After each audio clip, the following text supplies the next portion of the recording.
Maraming mga nagtatanong na kapare ko sa atin kung legit and also mas sulit nga ba talaga dito sa Green Hills bumili ng isang gadget. Dahil kung usapang tech gadgets lang, halos lahat meron sila dito. May MacBook, may laptop, may gaming laptop, may PC, may Android phone and also iPhone. Napakadami, kompleto sila dito. Kaya sa video na to ay aalamin natin kung mas sulit nga ba talaga dito sa Green Hills dahil bibili tayo dito ng MacBook M2 Pro. Alamin na rin natin yung ibang mga presyo ng Apple products dito para meron kayong idea kung magkano ang presyo nila dito sa Green Hills. At huwag kayong basta-basta aalis sa video na to dahil may good news tayo sa dulo ng video na to. Anyway, tara, simulan na natin to.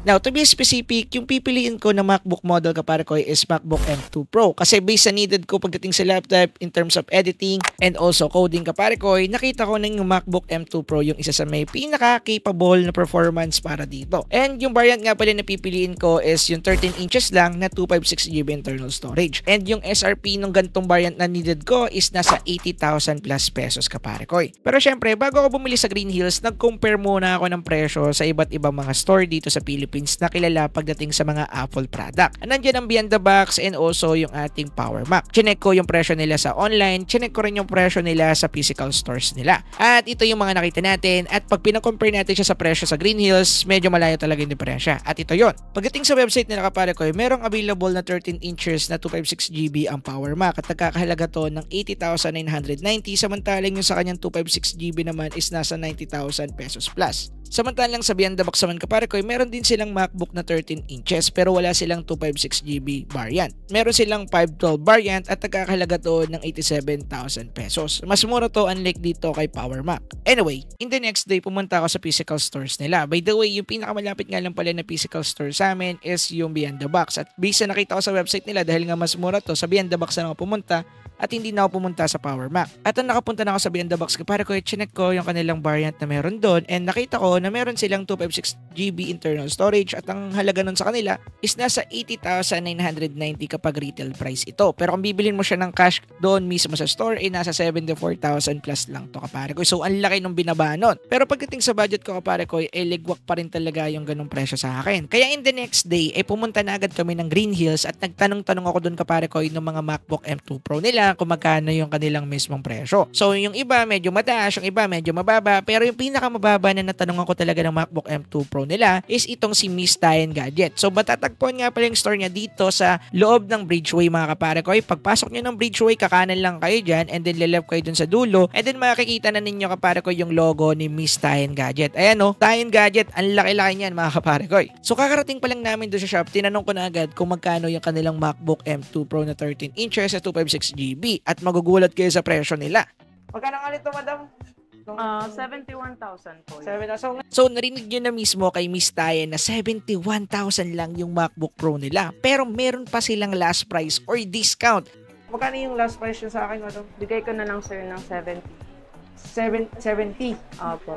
So medyo nanlaki pa yung mata ko dyan mga kapare ko dahil nabigla din ako dahil nasa 70,000 yung kanilang bentahan or pinakasagad na price nila pagdating sa mga MacBook Pro. So imagine kapare ko kung gaano kalaki yung nasave ko from 80,000, 74,000 to 70,000 flat pesos lang mga kapare ko.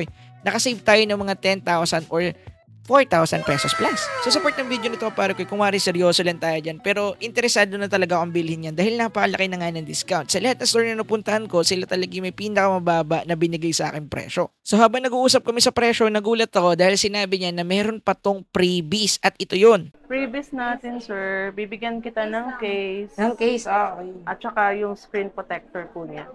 Okay. And yes kapare ko, yung freebies na ito is free case and tempered glass mga kapare ko. At kung magpapalagay kayo na sa mga Power Mac or Apple outlet dito sa Philippines, talaga mapapamahal kayo mga kapare ko. Pero dito, freebies lang yan. So bago ko bayaran, tinanong ko muna kay Ma'am Tayan Gadget kung pwede ko tong i-unbox. At nagulat ako sa sagot nila dahil pwede naman daw, go lang daw sabi sa akin. Kaya in-unbox ko na siya kapare ko on the spot. And dito sa part nito mga kapare ko, as you can see, kitang-kita natin dito yung ating MacBook M2 Pro. And then yeah, ito yung 13 inches mga kapare ko. Medyo maliit lang talaga siya. So chinek ko yung mga common, like yung mga included dito, yung kanilang charger, yung kanyang paperworks, and also yung kanyang cable. And to be honest kapare ko, dahil sobrang excited ko na unbox ko na talaga to nung una pa lang, bago ko pa lang i-shoot yung video kasi nakalimutan yung i-shoot ng kaibigan ko yung video. Pero yeah, na-unbox ko na talaga siya nung unang-una pa lang kaya parang mukhang open na yung box. Pero usually na-unbox ko na talaga yan bago ma-shoot yung video. Kaya yeah, yun yung itsura niya. And after kong i-unbox to kapare ko ay inopen ko rin agad yung laptop para ma-check kung ano nga ba yung nasa loob nito and also kung meron ba ako makikita mga problem para masabi ko agad kay Miss Tayen. And then nung inopen ko siya kapare ko medyo kinilig pa ako ng konti dito dahil syempre ito yung isa sa pinaka-dream laptops ko and then nabili ko na siya currently.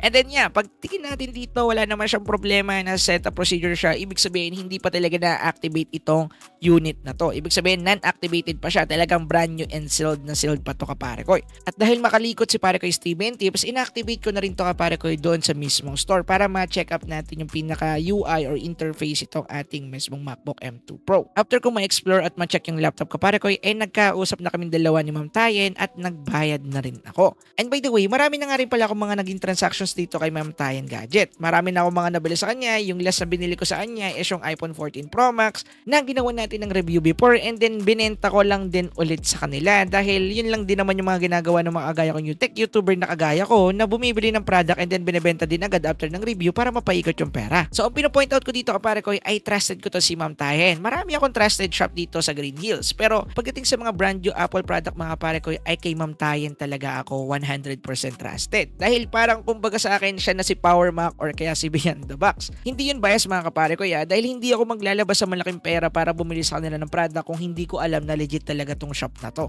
Moving on, nung bayaran ko na yung product kapare ko kay Ma'am Tayen ay umuwi na agad ako at tinesting ko na agad yung MacBook at ito na nga pala siya mga kapare ko. And to be honest mga kapare ko, 2 weeks ko na ginagamit tong MacBook Pro na to and usually parang kinakain ako nito dahil talagang ibang-iba yung interface niya pagdating sa Windows laptop or Windows. So sa mga unang gamit ko talagang nangangapa ako sa laptop na to. And ang reason ko kung bakit delay ng 2 weeks tong video na to, chinek ko muna yung laptop kung magkakaroon ba ako ng aberya or issue para masabi ko sa inyo agad sa video. Pero sa nakikita ko, wala naman kapare ko, wala ko na experience, wala ko nakitang issues at pagdating sa performance niya, napaka-solid. Ang sarap gamitin na itong laptop na to kapag nagko-code ako and also kapag nag-edit. Pero common edit pa lang yung ginagawa ko sa laptop na to dahil wala pa yung SSD ko. Anyway, pagdating dun sa tanong na mas sulit or mas mura nga ba talaga dito sa Green Hills kapag bibili ka ng Apple product, ang sagot is oo kapare ko. Mas mura talaga sila. And technically, mako-confirm ko yan dahil dun talaga ako bumili kapare ko. Dahil yung nakuha kong discount dito sa pagbili ko ng MacBook M2 Pro kay Miss Tayen, pinambili ko ng SSD or external drive. Which is nice dahil nakatipid nga tayo nung bumili tayo dito sa Green Hills. At halos po lahat ng mga products sila dito is original sa kahit anong store po yan. Pero in terms of my recommendation, si Tayen Gadget yung isa sa pinaka pwede nyong pagkatiwalaang shop dito sa Green Hills. Ilalagay ko yung mga information niya sa description and also sa pin comment section.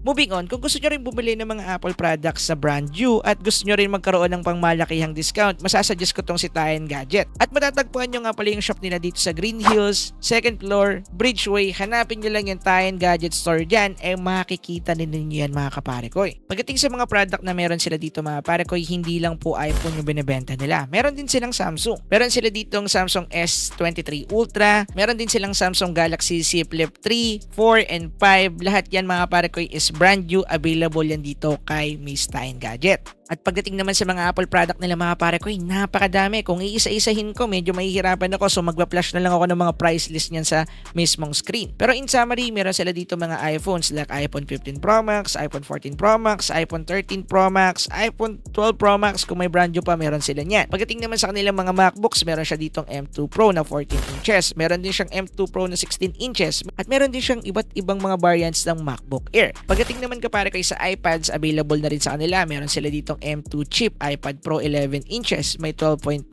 Meron din ditong M1 na 2021 and also available na dito mga pare ko yung Wi-Fi only na iPad and also meron ding circular or pwede mo saksakan ng SIM card. Meron din sila mga accessories dito mga pare ko, napakadami. Kayo na lang yung magtanong kay Miss Tayen Gadget. Ilalagay ko nga pala yung contact sila and also address kung sa sila matatagpuan dyan sa pin comment section and also sa ating description if interested kayong bumili sa kanila ng product. At kagaya ng sinabi ko sa intro ng video na to, meron akong ina-announce sa inyong good news. At ito na yun mga kaparekoy. Sinabi ni Ma'am Tayan na lahat ng mga kaparekoy ko na bibili sa kanya magkakaroon ng discount kay Ma'am Tayan. Ang kinakailangan nyo lang gawin kung bibili kayo kay Ma'am Tayan through online or through walk-in sa kanilang store, sasabihin nyo lang na napanood nyo yung video ni Parekoy Stevie and Tips or ipakita nyo lang tong video na to at ipakita nyo yung mukha na nandun siya sa video. Magkakaroon kayo ng discount and freebies ora mismo kapag bumili kayo ng product kay Miss Tayan. Kaya kung gusto nyo bumili ng Samsung or Apple products na medyo tight yung budget ninyo, i-check ninyo dito kay Ma'am Tayan at baka mayroon siya ma-offer sa inyo na pasok sa budget ninyo. Yun lang mga kaparekoy. And by the way, shoutout nga pala doon sa kasama ko na nag-video sa akin dito at nagpahiram sa akin ng mic. Shoutout sa iyo JM. By the way mga parekoy, subscribe nyo yung channel niyan. Solid din tong malupit na kaibigan natin na to. Anyway, kung meron kayong opinion or saloobin about sa video na to, comment nyo naman dyan sa ibaba at pag-uusapan natin. Let's go!